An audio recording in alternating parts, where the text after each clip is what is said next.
serried knot of lines formed between her eyebrows. If I didn't push, she wouldn't talk to a single person outside of this house. She had nailed it. That was my exact plan for the 2 weeks they would be gone.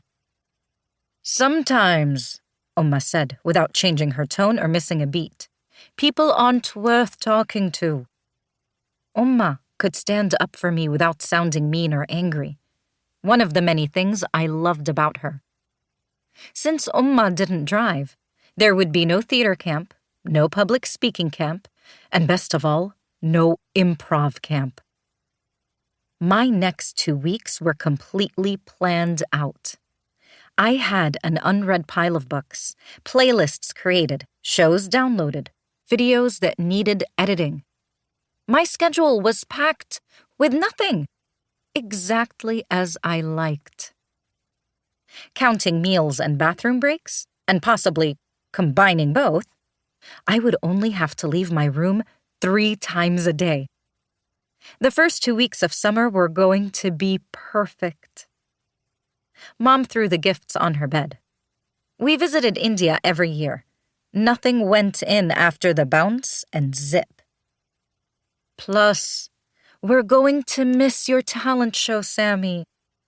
She gave the suitcase a final pat before assessing me, like she often did, with her head tilted, eyes squinted, lips pursed, like she was trying to figure me out.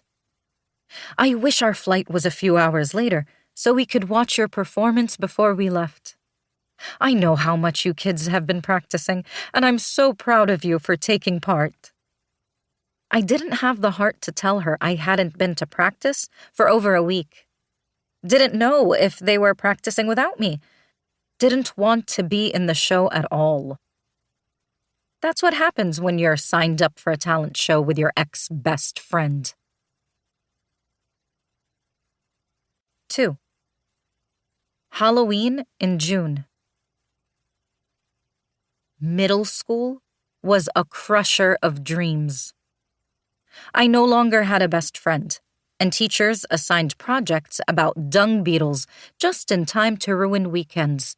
And there was no recess, and my locker never opened on the first try. Not once. But middle school also made me dread the last day of school, the very day that used to be my favorite. Usually I looked forward to our last day rituals. Pancakes for breakfast, Mom and Dad's treasure hunt after school, and meatballs the size of my head at our favorite restaurant before everyone fell asleep on the couch watching a movie.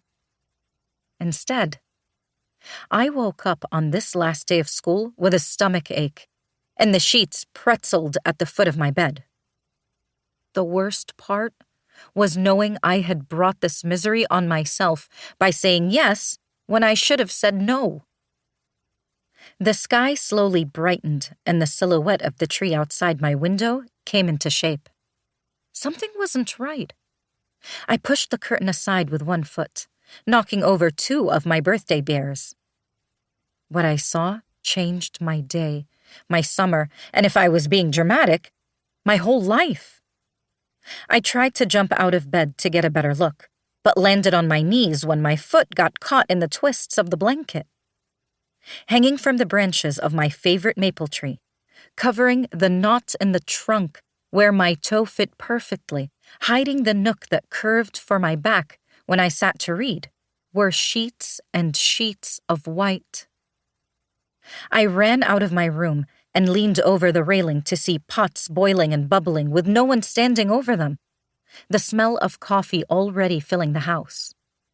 I jumped 2 stairs at a time to where Umma sat on the floor, legs tucked under her, wearing the white head covering and gown she pulled over her clothes to pray.